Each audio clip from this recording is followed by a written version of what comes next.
Welcome to SportsNetUSA.net. I'm here with Ben Hallock, and we're at the Newport Beach Golf Course. No, we're not at the country club.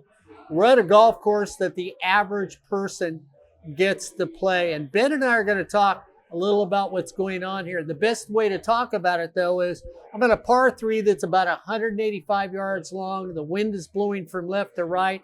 The people in front of me are playing slow. I'm trying to get them to pick up the pace. Corey Nalen goes first and hits his putter about 8.5 feet. Ed Ford gets up, sticks it about 5 feet from the cup, and I hit my Beckley on the money. At least I thought I did, till it comes up to about 100 yards short.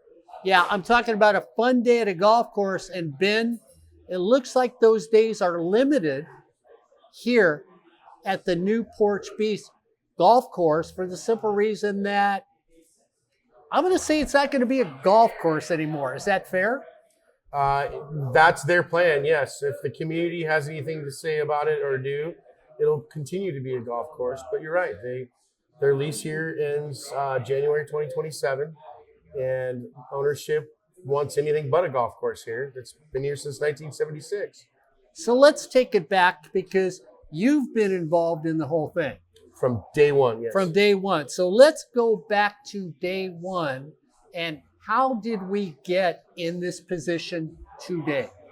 So in September of last year, which I'm sure planning was before that, I became aware of their plans of the wave pool. I actually had nothing to do with it at that point. I put up a petition that I forwarded from another friend's Facebook and put it on my Facebook. And I did that at 6 a.m. on a Friday. By 7:30 a.m., I got a phone call from France. That was from an old friend of mine, went to high school with, junior high with. He happens to be the developer of the proposed wave pool that they want to put into this property. So that's where my charge began was that day, because it's just so unreasonable for this community. And I'm known for doing community things. Obviously, like I said, I'm a veteran advocate, first responder advocate, and big in our community. And the community got together and tracked me down and asked me to lead this charge to oppose this wave pool. So the way it's talked about is that the wave pool was going to be created because surfers or people that enjoy surfing wanted to have the perfect wave every day here in Newport Beach, which if you're a surfer, that's not possible. We're not on the coast of South Africa in endless summer. We're Correct. in Newport Beach, California. So they decided they were going to build a giant wave pool and a surrounding series of hotels and restaurants in the area. And you, like many, have looked at that and opposed that position right now. Well, as it's owned open air, and the wave pool itself meets that criteria for zoning is open air. Okay. The zoning doesn't nail down that it's got to be green space and all that. Open air, a 5.5 acre swimming pool that's 10.5 million gallons of water meets that zoning requirements. But what doesn't meet those zoning requirements, which the city of Newport Beach did vote to approve, is the size of the buildings. The way that this is zoned is a building cannot be over 20,000 square feet anywhere on this property. Okay. And that's continuous. Okay. So there can't be a 20,000 building over on this side, 20,000 square foot building on that side. It's continuous. They're building almost 60,000 square feet of building, which is really just a monster building in this area, in this community, especially since it's been a golf course since 1976. 3-story amenities building with multiple lounges, restaurant, rumored to be private as well, a yoga studio, a music studio, storage for surfboards, surf shop, a couple other things that they claim. And then away from that is a 2-story, 10-room hotel room that is meant for transient athletes or surfers that aren't from the area to come utilize the wave for a day or two at one sitting. So in all this thought process to build the complex that you're talking about, because I know you're a resident of the area, where did the feeling of the residents come in, or were they allowed in at all to even discuss what may happen to this golf course and the community in general? So they were in small amounts, and the city did everything legal as per policy.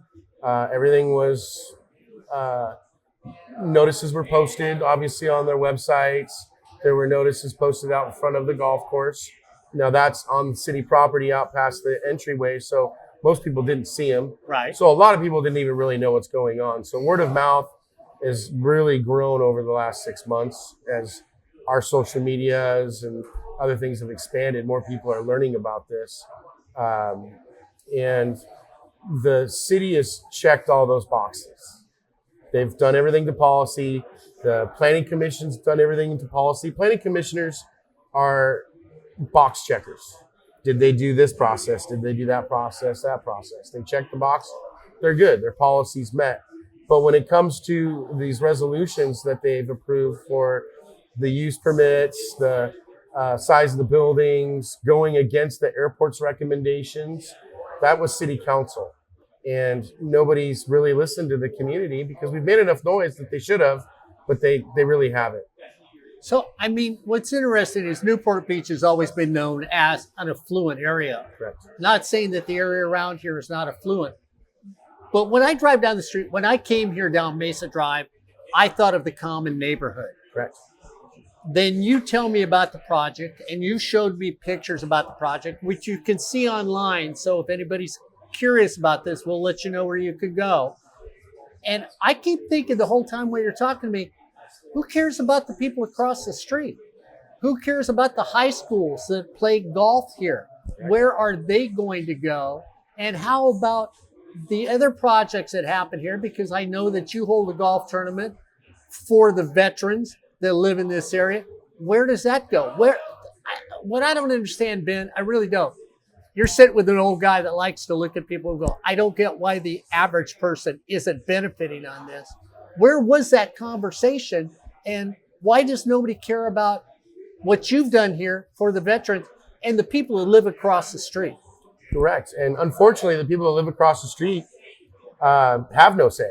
They're either in unincorporated areas of Orange County or Costa Mesa. So they have no say in this project because this is Newport Beach project. So you mentioned the average neighborhood. The neighborhood called Santa Ana Heights, Bayview Heights, behind us here, is exactly that. It's the average neighborhood. At one point, it was off-base housing in World War II. Blue-collar workers moved in, moved out, moved to different areas. It's a very eclectic neighborhood. You have young families, you have old families that have lived there since the 50s. Mm-hmm. New families moved in, raising their kids. But the point of it is it's a very eclectic, normal neighborhood. There are some houses that aren't normal over there. They have horses. Some of them on the cliff are big, giant, beautiful, multi-billion-dollar houses. Not billion, but probably $20 to $30 million. Yeah. Okay. So it's very eclectic, but the mass majority of that neighborhood is average. And then if you go directly west of here is the Anniversary Tract. It's a little bit bigger of houses, but still an average community with average guys. That's an older guy like yourself lives next door to a younger guy like me. And then there's the 30-year-old neighbors that just moved in that have toddlers. Yeah. So it encompasses all of us. Some do like the idea of the proposed project, but the majority of them don't. You know, everybody wants to see evolution and things get nicer and better and all that. But when it comes to a point where it just ruins a community for traffic, noise, and the council doesn't listen to the constituents, it just makes it worse. I mean, they might as well put a high-rise here because nobody's going to like it either way. Yeah. Well, you talked about this proposition was made to Huntington Beach. They said, thank you, no thank you. Correct. It was made up in the Disneyland area. From what we're told. Okay. Yes. So somebody there said, thank you, no thank you. From what we're told, yes. Allegedly. Okay. But when they came down here and decided they were going to do it, who are the people behind this that even though the neighborhood and people like yourself and other people who have had things that happen here at the Newport Beach golf course say, hey, we don't think so. We don't like the idea. How come the door has been shut? Who are the people that are shutting the door on the average voice in this neighborhood? So I won't name names. When we started this campaign, I told myself I was going to handle this all with class and not name names. The gentleman that is the developer of the wave pool, I've known since I was a kid. I know he has wife and kids, and I don't wish any ill will for them. If anything were to happen, if this was proposed and it ruined this neighborhood, I don't want any backlash on him. Okay. So I won't say his name, but he is a local gentleman. I grew up with him. I think he's 3 or 4 generations deep in Newport Mesa. I'm 4 or 5 deep in Newport Mesa. He's got a lot of ties here locally, mainly Newport and West Newport.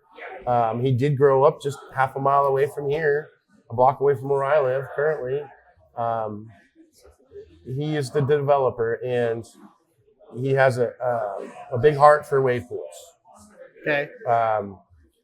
Whether it's a dream or he thinks it's a reality, when in reality, these wave parks don't last very long. Yeah, exactly. Texas has been around for a while. It's been through a couple remodels. I did get the chance to surf Texas when it was the Toilet Bowl Nationals, because it would turn your skin blue because the water was blue. Then you have Palm Springs, which both are different technology than what's proposed here. That's closed down 4 or 5 times over the last couple of years. Obviously, Kelly Slater's is completely private. Yeah. There's some others throughout the world that have already closed down 4 years, 5 years, 6 years, and then it's gone. So we don't want that to happen here. We like having the green space here in Newport, in this neighborhood, and we want it to be that way. And we know that it's privately held property, but when you own a property like this, there's a stewardship with continuing how it's being, what's being done with it. Yeah. If originally they came out with this proposal and said, we're going to redesign the golf course to a true 18, a true par 3, we're going to find a digital driving range, figure that out for the community, and we're going to do this wave pool all in one segment, the community might have drank the Kool-Aid, because the golf course is still here. We still have some open green space. The driving range, which is extremely popular here, we probably would have drank the Kool-Aid. But since they started out with, we're going to keep retain 15 holes for you. Yeah. Show me another 15-hole course in the world. Yeah, exactly. They don't exist. So we started picking apart this proposal and going, wait, what's going on here? There's too many what ifs and no transparency. We've proven intent through public record, City of Newport, that they have a desire to build 680 unit apartment complex across the street here on holes 3 through 8. So how are you going to retain 15 holes if the ownership of the land is already proven intent that they want to build a giant apartment complex over there? Right. That is going to inundate our neighborhood with more cars, more traffic. In the proposal for this wave pool, they've stipulated 12 special events, so basically one a month. Obviously, maybe not so much in the December, January. So that means there's going to be months with 2 special events that could attract 5,000 to 10,000 people to this community. 1, the traffic concerns. 2, where are they going to park? Yeah. They have roughly 400 parking spots. Where are they going to park them? It's just going to ruin this neighborhood. If we wanted Disneyland in our neighborhood, we would move to your neighborhood. Exactly. I'm with Ben Hallock here on SportsNetUSA.net. We're discussing the Newport Beach Golf Course and what may happen to it, because there is an intention of building a 100,000-gallon wave park. It's a 10.5 million gallons, 5.5 acres. I was a few glasses short. That's about it. Dave, I want to go back to, before our discussion ends at any time, what has this golf course offered the community that may not be there if this project goes through? And you can bring up a lot of things that you've done here. Please do, because you and I were sitting around talking outside about what you've done for the local community. And this golf course, the Newport Beach Golf Course, has been the basis for many things that you have given back to here on SportsNetUSA.net. So first off, you have the local veterans, the local retirees, kids. We can just keep naming different things. It is the only affordable golf course in Southern California. It's the only public golf course in Newport Beach. The only other public golf course is Pelican Hill. It's $411 a round. Granted, it's a much bigger golf course, way nicer. We get that, but this is just our little community gem, and there's a lot of tournaments here that are held for different foundations, first responders, veterans. Obviously, my tournament, Memorial Day weekend, is Fairways of Honor. We support veterans and first responders and children's causes with all proceeds from that. We've packed this place with supporters of veterans and first responders. There's other fundraising events throughout the year that I help with. The SCPGA and the PGA Junior programs practice here. So if your watchers don't know, those are both junior programs within the PGA. They do a couple tournaments here as well. There's another foundation that does a tournament here called Life Rolls On that helps disabled people. It's just a community beacon, a community treasure, and we need it to stay that way. If it turns into a wave pool, where are we going to do all that? And I was offered to keep my tournament here after the changeover, but there again, the number 15 doesn't bode well for anybody. Yeah. How do you run a traditional golf tournament on 15 holes? Yeah, truly. You can't. Things happen that have never been done before. Maybe it might happen. Who knows? But the thing we haven't talked about yet is our campaign to oppose this wave pool in this community. And we were successful so far with the referendum to slow this down. And January 21st, we verify that we've gotten the signatures we needed, that they're qualified through the Orange County registers, Office of the Registers. We needed roughly 6,100 signatures. We turned in almost 10,000 of those qualified, of ones that are going to be qualified. We know we're over the number that we need, but they have to be verified in a legal, diplomatic way. Yeah. Which is what our campaign's been about from day one. Transparency, legal, beagle. Here's what we're doing. We do it in our weekly email blasts. We do it in our social media blasts. If you want to know something, give me a call. I'll open the books for you. So what if I'm an individual that watches this now on sportsnetusa.net and go, I didn't even know about this. I played that golf course. Actually, I had somebody knew I was coming down here and said, I learned to play golf on that golf course. What do I do? Where do I go? If I want to get involved, how do I get involved? And what would you want from the average person to really be able to do to make sure that this golf course stays the way it is and that 20 years from now, you'll still be around. I'll be the guy in the walker coming up here saying, what happened? How do they get involved with you and people like you that think the golf course should be left alone? So you just follow our social media. All of our social media is Save Newport Beach Golf Course. The website is keep newportbeachgolfcourse.com. Just follow along with those. From this point forward, actually from October-ish, it was only a registered voter of Newport Beach problem. It was a community problem, and then once we started the referendum, it went to only registered voters of Newport Beach. So the support from the community is great. We've got over 68,000 people in our database, and that's community. So that's everywhere. But local community, we have well over 14,000 in Newport, and another 20,000 in Eastside Costa Mesa, some from Tustin, some from Irvine. So we've got a good base of supporters, and we'll always take more supporters, and you can get us through the social media or the website.